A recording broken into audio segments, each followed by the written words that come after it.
Hey guys, how's it going? ItZMuRdA here with a patch note overview for the first time in about a month and a half. So that's good news. PU02, the performance update number 2, which is largely a balance update more than a performance update, but it's what it's called. It came out on Tuesday, December 17th, and it was by far the longest patch notes in the history of the universe of probably any game ever made. It's 34 pages in Microsoft Word, some 11,000 something words, and it's many scrolls down this page. So if I was to do my normal patch note overview, it would probably take at least a half hour for this video, and if I was to just read it, it would probably be at least an hour. I actually read every word on here. I enjoyed the little subtle station cache codes that were placed in there. I don't know how many people noticed that. Fortunately, they were all taken by the time I got to it. But anyway, I read through all of it. It's a lot of great information, and it probably took me at least an hour to just read it myself. So we're going to try to highlight on some stuff. I'm going to link this, and I strongly recommend you guys checking it out and reading it yourself, especially if there's an area that you are particularly interested in. But we're going to talk about all the different, general overview of things that went on, and I'll give some insight into my opinions on a few things as we get to them. I'll start by saying that the servers are not up right now, and it's been a really rocky patch for server stability. As you guys probably know, they had a lot of downtime yesterday and today. But hopefully it'll be up soon. I got to play a little bit late last night and a little bit early this morning, thankfully, to hunt some snowmen. But hopefully by the time this video is over, maybe the servers will be up. That'll be good. So anyway, performance changes in the patch. They basically did the optimization to ItZMuRdA like they did to InDAR with PU01, and hopefully your performance will be better on ItZMuRdA. It's long story short for that. There was over 10,000 words of balance changes, which we'll do last. The holiday stuff has started. As of yesterday, the ItZMuRdA event is going on. There are snowmen, both white and gold. The gold ones are pretty rare. That you'll fly around and you'll see them, along roads and by bridges and trees and areas where people will probably typically be fighting. They're not usually on the edges of the universe or anything like that, but you kill them. They have the same health as like a normal soldier would. You kill them and you get a chunk of EXP. It's about, I think, 500 or something like that for the whites and 5,000 or something like that for the golds. I had all sorts of EXP bonuses when I killed them, so I'm not really sure what the base is. It's probably something I should know, but anyway, I was getting close to, or more than 1,000 for the regular ones, and I want to say 5 digits worth for the gold ones. But anywho, they're there. Go kill them. If you kill 10 of the white ones, you get a title, Snowblower, and if you kill 1 of the gold ones, you get a golden snowman hood ornament. So those are the 2 exclusives for the snowman event. There's not really any point to killing more than 10 white ones other than if you're looking for the gold ones, or more than 1 gold one on a given character, but those items are not account-wide, so if you have multiple characters you care about like me, you're going to want to do it multiple times, unfortunately. But anyway, just so you guys have a heads up on that. They do have some leaderboards running of just who has the most kills of different things. I don't know if there's actually going to be rewards. Higby said he was going to think of something cool to give to the top 10 people for the snowball kills, which is something separate. But we'll see. I personally am not going to take more than 1 gold snowman on a given character. That EXP is not worth it to me. I'd rather somebody else actually get their exclusive hood ornament. So be a nice guy in the holiday season, right? Don't just go stealing all of the golden snowmen for no reason. You can get more EXP some other way. But anyway, that's just my 2 cents. Do whatever the hell you want, ultimately. There is a snowball gun. If you get 60 kills with it or a silver medal, you get another title. I actually don't know what that title is off the top of my head because I haven't done it yet. But that's just like the flare gun. I talked about it in the past, and there's a separate leaderboard for that, so that should be a lot of fun or frustration depending on how you look at it. There's a lot of new holiday stuff in the store to check out. Nothing is limited time just yet, other than the deep freeze gun, but we'll see. They should get an expiration notice within a week or so of them expiring if they're going to switch to something like that. And these sales have started, so today there's 50% off of sniper rifles.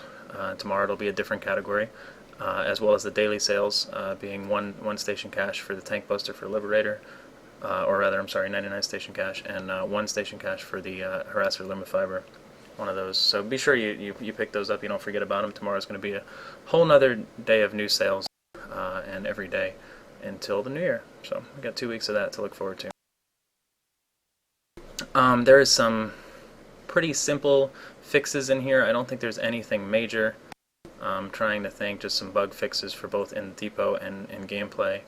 They fixed the fall damage, where we were able to fall up to 100 meters without taking any damage as of last patch. While it was fun, it was bugged, so that is fixed. I'm just trying to roll through these and see if there's anything particularly worth mentioning, but like I said, I do recommend you guys reading them anyway.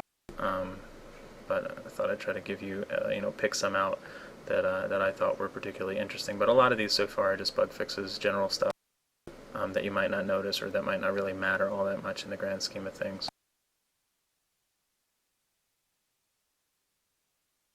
I will likely pass over something that I wanted to mention, but so I apologize in advance. I thought that this actually went in the past, adding the nearest small and largest outpost by lattice link to your standard spawn options, but those are there now, so that's good. More ways to spawn when you die in a weird spot in terms of lattice or hex, and so hopefully that won't be so bad. You can also, this is pretty cool, deploy at any warp gate regardless of your current continent. So if you're on Indar for an alert or something like that, or just because that's where everybody is, you want to go to ItZMuRdA, hunt some snowmen, things like that, you can just redeploy from Indar and go directly there. You don't have to go to the warp gate terminal back at Sync. So that saves a few steps, some nice quality of life right there. They also refunded the 30 certs for squad objectives and made it a little bit easier using the comma rows menu for squad leaders to hold down their spot button, which is Q by default, while having their mouse over an objective basically to mark it. Similar in Battlefield, if you're familiar with that, for your squad to attack or defend a certain point. More UI bug fixes. Another warp gate rotation. Freyr amp, pretty big update. I made a video just the other day going over all of the changes in Freyr amp station, so be sure to check that out if you haven't. I can link it in the description as well. But really huge changes to the amp station at Freyr. Way too many to go into in detail here, but I like them so far. So when you can, head on over to Freyr and check those out and let us know what you think.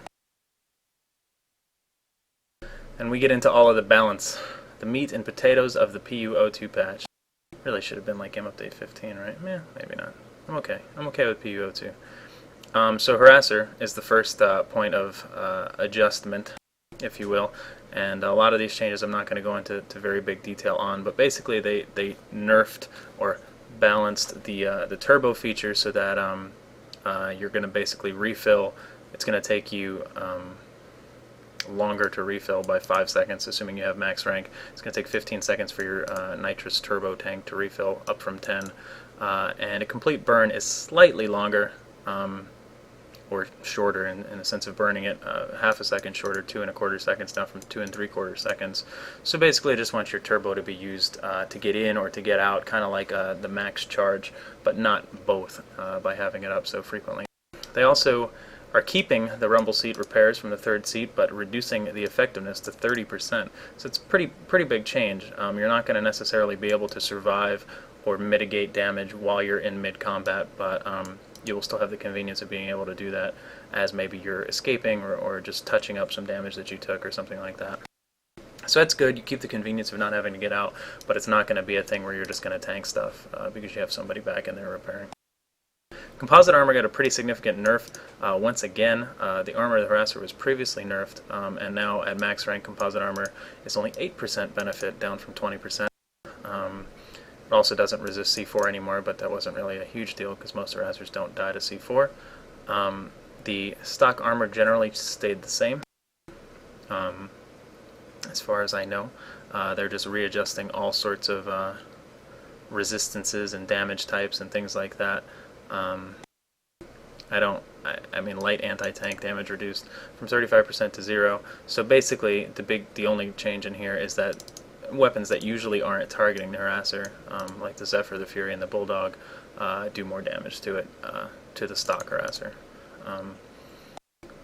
Going through other things, we've got some anti-infantry weapons and so forth that are all being adjusted a little bit differently. I'm not going to read all of these specific details, but I will go over them basically and what the gist of it is. So the Cobalt, they're trying to make better at killing infantry, and buffed it accordingly with some cone of fire changes and some damage changes and things like that. It also has a headshot multiplier now. The H versions would be for the harasser, and I think it usually shares with the flash in most cases where you're taking a tank weapon and you're bringing it down for harasser or flash purposes. Frames are dropping because my internet is terrible, so hopefully this doesn't completely cut out, but we'll see. That's why we're doing it live. Anyway, the Basilisk is getting a slight change to make it feel a little bit better as well. It's getting a rate of fire buff with some slight damage tuning and cone of fire tuning thereafter. I guess they're just trying to define the roles of these types of weapons a little bit better between things like the Basilisk and the Cobalt, for instance, and then the Drake is essentially the airborne version of it, so it's going to get the same changes accordingly. For the Bulldog, it's not having any changes on the harasser, but it is getting buffed on the Sunderer, I guess would be this variant of it, to do considerably more damage, I suppose you could say, in the max damage range. You'll notice a lot of ranges have been decreased drastically, and you'll also notice a lot of damage numbers change, especially when we get into the infantry weapons and things like that, or the max weapons. But don't necessarily freak out when you see 300 down to 175. It doesn't necessarily mean it was nerfed almost in half, because they changed a lot of the resistance types. So you'll notice that. I'll give you some more examples when we go through them, but it doesn't necessarily seem like it's as big of a nerf as it is for certain things on paper. So just keep that in mind when they talk about resist types and things like that. That the numbers might just be changing it to get it back to where it always was, just with a new resist type or something along those lines. So anyway, the C85 canister is a new Enforcer modified. It's got way too many things to list. It's got a new resist type. As such, the damage was lowered, the range effectiveness was changed drastically, but you've got an increased mag size and ammo capacity, headshot multiplier, more pellets, which again would be something that's compensating for damage here. So you see damage lowered and you're like, why are they nerfing the Enforcer modified? But you're getting an increased pellet count and projectile speed and things like that, a big gravity change, so that'll be an interesting thing to account for. But anyway, take that for what it's worth. Give it a try, because it's, I think, undisputed been the worst vehicle weapon in the game. So hopefully it'll be changed a little bit. The long story short of the Marauder is that it got nerfed. Maybe not a ton, I don't know, I haven't used it yet, but it did get nerfed. A lot of these things, Marauder, Fury, explosive type things, got their blast damage nerfed, and maybe even a direct damage buff. But they generally want things like these anti-personnel and light armor items to be better for killing other light armor, like other harassers and things like that, but have, again, more defined roles, so that's what they're looking for here. The PPA didn't receive as much of a change as anything else. It got the same, like I just said, as part of the light armor changes. They want to increase its effectiveness against light armor, so killing another harasser or something like that with your harasser with a PPA on it at least do a little bit more than it would have in the past. Other than that, it mostly stayed the same. Interesting thing here is the projectile size increased in, I mean, 200 millimeters up from 30 millimeters. It's kind of hard to judge without seeing it, but it's a pretty substantial change just if you look at the numbers alone. It might not actually be that big in game, but that's an interesting change, one of the buffs to it essentially, to see how that works. The Fury is in a pretty good spot, but it is also getting a damage, AoE damage nerf, direct damage buff, and then an increased mag size. I believe the Marauder got reduced in mag size slightly too, maybe only by 1 in the actual magazine size certification. So this will be interesting, and they rebuffed slightly my ammo capacity on my flash to be able to carry more of these. So 8 in a mag by default. I'm assuming it's plus 4 or 5 with the certs. So you're going to be looking at 12 or 13 of them, and then holds 48, and per rank it's 8 extra. So that's a bit better, because you ran out really fast in the past. So might be getting nerfed, but it's getting adjusted accordingly. We'll have to see how it actually plays out. Some similar stuff going on with AV secondaries like halberds, enforcer, Saron, Vulcan, stuff like that. You'll notice a lot of things will get changed to 1,000 now that infantry across the board are going to have 1,000 health, with the exception of infiltrators, and regardless of nanoweave, so that things can still preserve a direct hit on non-flak armor infantry being a one-hit kill, but flak armor would probably make it not a one-hit kill in most of these cases. Some things might still do enough damage to not have that be the case, but again, some minor blast damage reduced and blast radius, nerf, I guess, on the halberd. I guess the overall general objective here is reducing the effectiveness of all of these weapons at killing infantry and defining their role as an anti-vehicle weapon a little bit better as well, so hopefully that makes sense. Same deal here with the Enforcer modified, direct hit, reduced. This inner blast damage actually got increased, which is interesting. They changed some things around with acceleration of various things you'll see, especially for the fracture, where it's not going to just hit max speed as soon as it leaves the max's weapons, and it's going to accelerate up to max speed, because the fractures were nasty at hitting targets really, really fast. Saron's mostly staying the same, and I guess here's one of the examples of what I was talking about before. They said the Saron is pretty close to where we like it. For now, the only change we're doing is adjusting the harasser version. It'll require one more splash hit to kill if hitting with only inner splash damage. So they said they're only adjusting the harasser version, yet you see the non-harasser version says direct hit damage reduced from 425 to 284, inner blast damage increased from 350 to 367. So you might think that doesn't make any sense. Why would they say that and then put in these changes for it? But these changes are likely the new adjustments to defining the roles, changing the resist types, and things like this. So this might not actually be a nerf or a change at all. It's just going to be different numbers based on how the game calculates damage. So don't freak out when you see everything. Try it out first before you just take numbers at the holy grail of nerfs and buffs and things like that. This is not really like, I don't know, armor-piercing bullet weapons. Just some minor increases to time to kill on light armor, such as the flash, on turrets, on terminals, on the lightning. I don't know that requires a whole lot of speaking about, but it's there for what it's worth. I'm so angry as I watch my frames drop with 38 upload internet, but okay. The Vulcan. So they say it's the highest performing. Maybe it is. I don't know. I guess I don't use these AV weapons that often.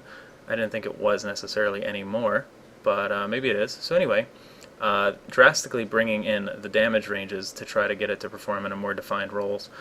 They even say that it wasn't necessarily used at the damage ranges that they had allowed it to be capable of dealing damage anyway. And some conifier tweaks. They added a lot of leg shot multipliers to things, some headshot multipliers, I guess, to weapons that just didn't have them as well. This just means that you're going to take 90% damage if you get shot in the leg with it instead, just like a headshot would be 1.5 times or 2 times, depending on the multiplier of 1.5 or 2. So hopefully that makes sense. And then here's another example with the Tank Buster and the Shredder. No major adjustments here, adjusting for resist change and adding a leg shot penalty. So this damage change, where it says, damage decrease from 500 to 334, that's not actually a nerf. It's just adjusting the damage type and amount for the resist changes. So like I said, don't freak out when you see drastic changes in numbers. Most of the time, it's usually just something being changed with the new resist types in mind. So tank cannons, I'm not going to go through all of these. I think across the board, you basically can take from this that they reduced the heat version's damage slightly, and that might even be a resist change oriented thing. They buffed the direct damage of the AP versions and kept for the most part, kept the HE either the same or maybe made a slight buff of its direct hit, just to try to define the roles a little bit more at what's good at what, rather than heat being a catch-all for both. It's kind of falling in the middle of the two. Same deal with slight changes to the AV turrets and the Dalton. I don't know if that's, again, a resist thing or not. So here's another interesting change. The ESF nose cannons that are the rotaries and defaults, so not the AI ones, not the Banshee or the PPA or the Airhammer or anything like that. They're lowering the damage that they can do against infantry and heavy armor so that you don't have the situations where people are picking off infantry with them, as opposed to using the other AI ones that have that role better cut out for them, or you put a whole salvo of rocket pods into something, and then you can just do a ton of damage to the tank with your primary rotary or something as well to finish it off. So basically, these are the changes that are happening. I'm not going to go through all of the specifics, but you'll see against the Flash, 50% increase. I don't know if that means much. 20% on tanks, 40% on turrets, AV turrets, or wall turrets, 25% on NG turrets. And then you can see the actual changes in here as far as how much the damage is being changed. There's a leg shot multiplier in here as well. And I don't think it's particularly worth going through the specific changes. If you're a pilot and you're interested, I don't think a whole lot of pilots, except for maybe the the top tier of pilots or whatever that just fly with nose guns and afterburner or what have you, are really doing much killing of infantry with these anyway.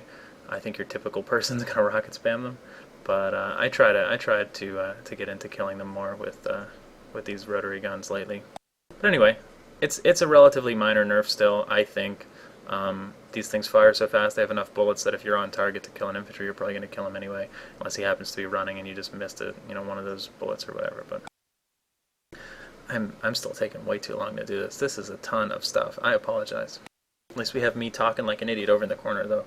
With these dropped frames, I don't even know if it's even worth if it's even working properly right now. So,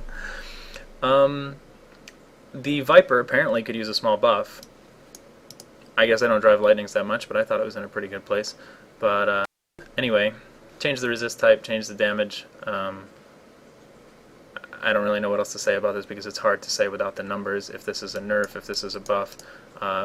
Said that they're just changing the damage type, I guess, but they're making it more useful or effective against vehicles and change. Prowler anchored mode. I didn't realize it was this good. I've never used the Prowler anchored mode, and now I feel like I should have before it got changed. But apparently the projectile speed increase was 60% beforehand at max rank. Now it's only going to be 30%. So I guess that's a considerable nerf, but I did get sniped many a time by a deployed Prowler in my aircraft, so maybe it was easier to hit them than I thought it was. So there's that change in there. Just sneak that in there for the TR to get upset about, but it is what it is. I don't think this is much of a change.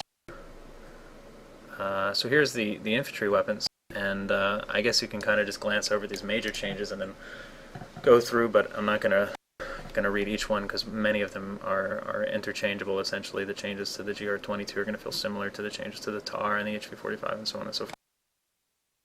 But anyway, here's the gist of it. They think LMGs are too good at hip fire compared to other weapon types, and I probably would agree with that. Even though they're historically the worst weapons for hip fire, they still have a ton of ammo, they're still extremely effective at range, and if you use the right one, Orion, MSWR, Anchor, things like that, you would be doing pretty good at hip fire, and covering the other ranges just fine as well.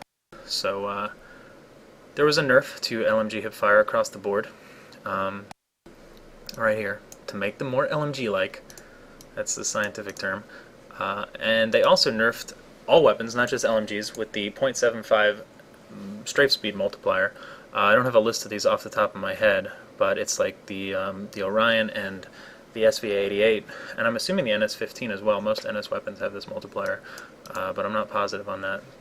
That might not be the case. That they got nerfed, I mean. I think I may have read something about that. And it's going to be like the TAR, and I'm not sure if the TRV is also, you'll see down in here, the HV45, the Lynx, the Jaguar. I don't know if this also goes into SMGs, because SMGs are 0.75 as well. But anyway, the trade-off for that is usually going to be more recoil. The philosophy behind that, design-wise, is you're moving faster, you have more recoil. It's a close quarters weapon. I guess that makes sense. In some cases, they also made reloads longer to compensate for that. I guess it just felt like the .75s were the no-brainers in most situations, and that's true. I mean, the Orion and the SV-88 really outclassed the other VS LMG options almost exclusively because of this, on top of the fact that they were also just as good, if not better, weapons otherwise.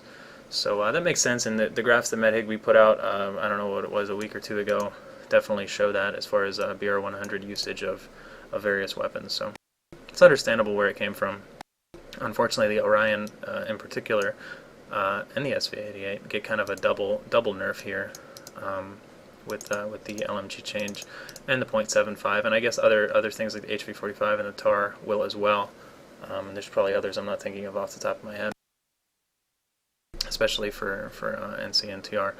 But anyway, speaking of TARs and HV45s, assault rifles with hipfire bonuses, so basically the ones that I was mentioning, the TAR, the HV45, GR22, things like that, have a little bit too much hip range compared to the standard assault rifles. So on those weapons only, they reduce the hipfire accuracy, but they're still going to have better hip accuracy than the other assault rifles like the defaults and so on and so forth. Minor change to the carbines, bringing in their medium damage range by 5 meters to make them more of the close quarters alternative for the most part, and trying to really place out like carbines, then assault rifles, then LMGs in terms of close to long range dominance, or at least intended role. Similar to the vehicle weapon changes, you see a lot of the same stuff. Defining roles go into the infantry changes as well. So these are the carbine changes, but it really just brought in the minimum damage by 5 meters, and it was just different ranges depending on how much damage that given carbine did. And then laser sight attachments have been reduced so that they no longer cause a weapon to have better accuracy than a weapon type that is 2 or more accuracy tiers down. I don't know where this actually happened. Not too many LMGs had advanced laser sights, but apparently you could get it down far enough to, I guess, default SMG level hip accuracy, like maybe the Polaris, or I'm not even sure off the top of my head. I think you normally would use, like the Orion just had a regular laser sight, it didn't have an advanced laser sight. But anyway, more hip adjustments. I don't think you're going to notice too much of a difference if you're an SMG wielder or something like that. This nerf isn't really going to hit you too much. You might notice a slight difference. It's mostly going to hit heavy assaults and to an extent medics, especially those that have grown to rely on the close quarters alternatives that are amazing at hip fire and also still can aim down sight extremely well at medium to longer range.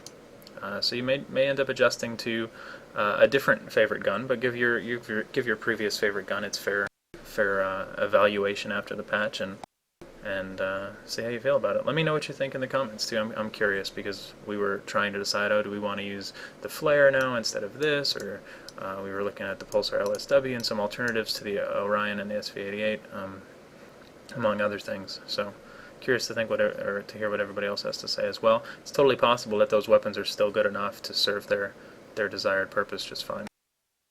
So here's the changes. You'll see down in here: crouch, crouch walk, running, standing. These are going to hip fire accuracy either improvements where needed or mostly reductions. So I'm not going to read these off each time, but it'll just give you a idea of where it was at and where it is now.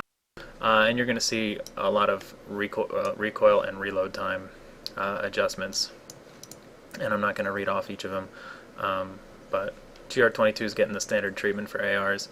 Reaper's actually getting a slight buff. Magazine size up to 24 from 20. A little bit change in the reload, a little bit improvement in hip fire, although it's still bad enough that I don't think you usually want to consider it a hip fire weapon.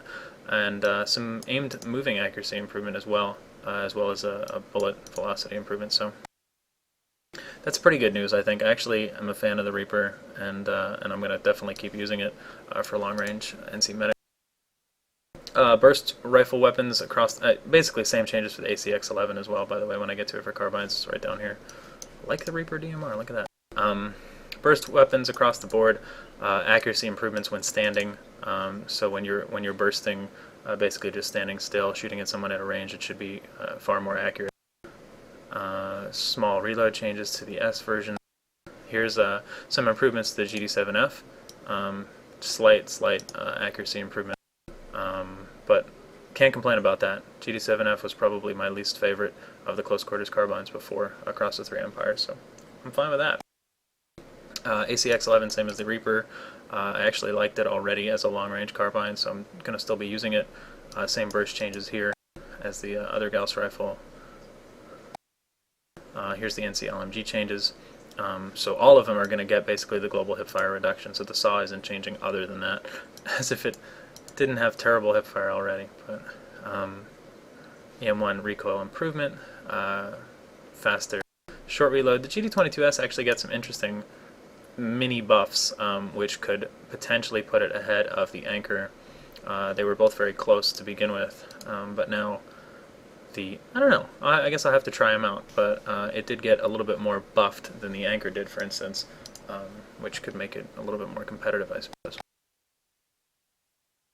Some slight changes to the SAW and the SAW S and the EM6. The Rebel and the Cerberus basically got the same treatment of being brought out from 8 to 10 rounds in the mag. Very, very extremely minor changes to the scat maxes. I thought it was interesting that they added 2 meters to max damage on the Matic, because I already thought that the Matic was amazing as far as if you can call an NC AI max amazing, just because it offered great range potential. So now it does a little bit more max damage in close range too. Battle rifle buffs across the board, same deal here. I don't even know if this long reload is worth mentioning, but it did get a damage buff for the longer range, so the min damage is now not only 10 meters further, but 25 damage higher, so not bad if you're looking for battle rifles. I don't think they're going to be the new next best thing, but they're not bad. How long is this video? Like a half hour already? Oh my goodness. TR changes are pretty much all the same. I'm not even going to really go through them, but the TRV and the TAR are looking at similar changes in the hip sense, especially for the TAR. The burst gets the same as the burst changes.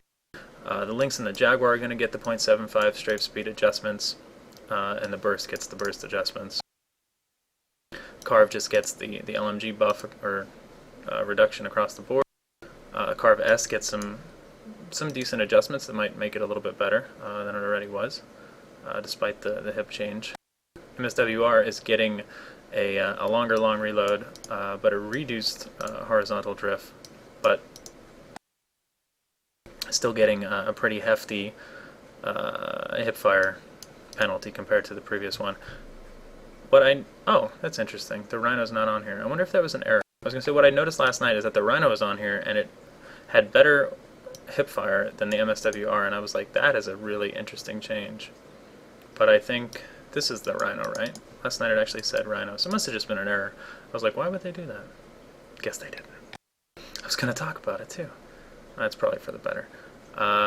Repeater apparently is a little too good at range, so slight horizontal recoil, some more drift to it. Slight reload changes on the Onslaught and the Mutilator. Same battle rifle change for the AMR-66. HV-45 gets the TAR treatment. Slight buff, I guess, to the CME in terms of recoil. Same burst changes there. Slight reload buff to the Pulse RC. I'm fine with that. I love the Pulse RC for long range carbine. Same buff, burst changes there. Slight nerf to the Serpent, which is understandable. It previously got buffed to a point where maybe it was considered arguably better than the VX67, rather than more or less equal, and now I think it's been brought back down a little bit with some recoil nerfs, slightly at least. I don't know. I always liked the VX67 better anyway, so I'm going to just stick with that. But if you liked your Serpent and you don't like it as much anymore, give the VX67 a shot. So VS LMGs got some interesting work. So now all of them match the standard of having a 0.2 crouch moving cone of fire and a 0.4 stand moving cone of fire. So that's, I guess, a cone of fire adjustment for most of them, if not all of them. In addition, they kind of got piled on the nerfs a little bit. In addition to some of the more popular ones like the Orion getting the hip fire nerf across the board, and the 0.75 weapon adjustments across the board with worst first shot recoil and a worse short reload. Better long reload, why not? Polaris is getting some similar stuff. I don't know if it's going to become competitive since it still has advanced laser. It potentially could, I guess, get a better, or at least the same hip fire accuracy. It has more bullets. I don't know if it's still going to be worth it though. Something worth playing around with. LSW I previously liked a lot, but the min cone of fire for hip fire is still pretty bad in comparison to these, so I don't know that it's going to be competitive as the close quarters alternative, especially with it still not having the 0.75 movement speed. But it got adjusted a little bit. Probably not really for the better, unfortunately, but it's tough to say just by looking at the numbers. SV88 is getting a slightly different tweak for the .75. It's not getting the moving accuracy penalty because it already has low rate of fire. So instead it's getting these reload changes for the worse, longer reloads. It's got a little bit worse hip fire than like the Orion and the Polaris, for instance. Some more first shot recoil. Still the cone of fire changes that was mentioned above that applies to all of them. So it's rough. There's going to be some time here where we decide what exactly we want to use for VS LMGs. A lot of people I think are going to end up going SMGs for close quarters, which I don't really think is right. I think LMGs should at least be the choice over, you don't want to be in a biolab where all the heavies just have SMGs. I don't think that's mission accomplished. I don't think that's a good idea, but we'll see. I'm personally still going to try to use LMGs on my heavy. Anyway, minor changes for the flare and the Ursa. Just some, the typical across the board hip changes. I'm assuming that they just forgot to place them here. Minor vertical recoil and reload changes. Interesting change to the Eridani. Improves its curve basically. I think that this is supposed to be max and this is supposed to be min because that wouldn't make sense. But they're bringing out the damage slightly to 10 meters instead of 6. You throw a soft point on there, it'll be even further. So that's not bad, right? I think the Eridani is my least favorite SMG. I don't know if this alone is enough to warrant using it over a Sirius on a VS, but yeah, maybe. Cerberus getting a similar buff to the Rebel, and that's that, I guess. I don't know. Max changes, some reload time changes on the Blue Shift, the Nebula, and the Cosmos. Some relatively minor stuff here. Eidolon gets the same changes as the AMR66 and the Warden. And then here's the NS changes that I was talking about or thinking about. So I guess slight buff to them in terms of initial burst and shots and more controllable recoil. And I guess the NS15 is getting a small increase to horizontal drift. And okay, the minimum hipfire accuracy remains unchanged at 2.0. So it's actually going to have a better hipfire accuracy than any other LMG. Plus, it'll still have the .75. It's an option worth considering, even more so than it was in the past, for sure. I never actually really had too much of a problem with the NS15M, but it might even be better off now than it ever was. Sniper rifle changes, we probably know about these already. The weapons are basically getting classed into a certain damage range and damage end range, I guess I should say. So like the default NC and its TRVS equivalents, as well as these, the SR7, V10, LA80, are all going to do one-shot headshots up until 250 meters, and they're going to do 650 damage. They're also bringing in like the absurd range of damage that they had beforehand. The most popular sniper rifles, Longshot Rams, and the Parallax are going to do the one-shot headshot fully out to 300 meters, and they're still going to do the most damage at 700. And then the close quarters ones are going to do the least damage, or no, I'm sorry, they're going to do the same damage at 700, but they're only going to do one-shot headshots out to 200 meters, and they remove the sway when using like the 1x, 2x, so on and so forth. So that's good news. Happy about that. Similar changes here on the semi-autos, just some reload changes. I'm not going to go over all of those. They remove the sway on the Impetus, the KSR-35, and the Phantom, which are the close quarters versions of those. And these are actually scout rifles, but they were placed there for whatever reason. Here's the other scout rifle. Improved hip accuracy by 0.5 in all states. That's pretty good, because when I was Araxiuming these, I always was frustrated by the hip accuracy on it, so why not? We're more accurate now. Rocket launcher changes. I'm like, whatever. I'm gonna keep going. This video's long as shit right now, but I'm gonna keep going. Why not? We're almost there. Basically, they're better interacting with flak armor. Default launcher damage is 1135.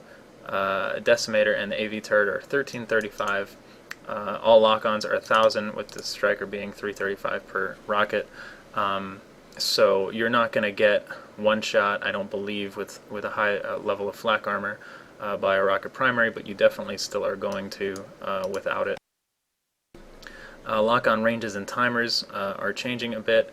so that all launchers are going to use their fast lock time if your target's within 100 meters, and at or beyond 300 it's going to use its far lock time, and something in between on a linear scale between 100 and 300 meters. So basically the AT launchers look like this with a 1.5 and then a 2 second, so the lock timer is always going to be between those two numbers. The AA is a bit larger of a range, 1.0 to 2.2, to reward being really close to aircraft, I guess. The Annihilator at a 1.5 to a 2.5, so a further range than the AT launchers. And the Striker, a very, very small range of 2 to 2.25. I don't know how happy people are about that, but they'll deal with it. Velocity changes with a launch speed and acceleration and the max speed, as well as some gravity adjustments. I'm not going to read through all of them necessarily. If you really like rockets, this section is for you. I fixed a bug with getting aimed accuracy while hip firing if you clicked fast enough. This is an interesting change. I haven't actually tried it to know what it looks like, but adding an upward kick angle to all launchers when firing while aimed gives them a more natural arc that can be learned. Okay, interesting. They reduced the hip fire accuracy of them for what that's worth. Striker and Annihilator should hopefully not hit vehicles behind cover. Longer reload on the Phoenix. AV turret. Basically, you shouldn't be getting hit by missiles outside of the turret's render distance anymore. And the splash of it is nerfed considerably. So you're not going to get one shot from splash within a half a meter either. It's only going to be 500 damage at basically a third of a meter. And here's the underbarrel. Noob tube changes. Again, a blast damage nerf. So you're not going to get one shot by the blast damage, but you can still get one shot by a direct hit if you're not wearing flak, especially. Added a hip cone of fire. That's interesting. Previously, I would just always hip fire it, so I wonder if that will make aiming a little bit more advisable now. I'd have to try it out. And then this gravity increase from 3 to 7. That sounds like a big deal to me. I don't really know because I haven't tried it, but I was like really comfortable with the lob before, so it might be something to have to adjust to. But it could also be better for once you get used to it, placing shots. But no doubt a nerf to underbarrels, and they needed it, especially with the nano change. But I don't think they're going to be useless by any means, based on these numbers. Also, going to take an extra second to pick up another one from the ammo pack, which I think is getting off easy. This line could have said ammo packs no longer give you grenades. Max AV weapons basically nerfed against infantry, with the exception of the Vortex. And you're going to see these changes, again, not necessarily meaning that they're going to do anything less to vehicles because you see the damage numbers go down. It's just a matter of resist types. Even here it says direct damage against vehicles and other maxes is the same, so when you see your Falcon does almost 300 less damage, it doesn't mean you're going to do less damage to the things you really care about, unless you care about killing infantry, but, you know, whatever. They still will definitely be able to. I mean, 600 damage to infantry, that's nothing to sneeze at. Even the Comets are still 315 before Zoe, so not bad. Some Vortex changes. This was actually really confusing, maybe because I don't use Vortexes that much, but apparently there was a lot of inconsistencies with what you were shooting at, so that is more consistent now, depending on how much you charge it up. And they nerfed your Thanatos with slug ammo, basically. I'm a little sad that I didn't actually get to try this out more than once, that I just tried it for the lulz. But shotguns with slugs on VS were significantly better than shotguns with slugs on the other Empires because of the lack of bullet drops. So now they have them, so sorry to say. Probably makes sense though.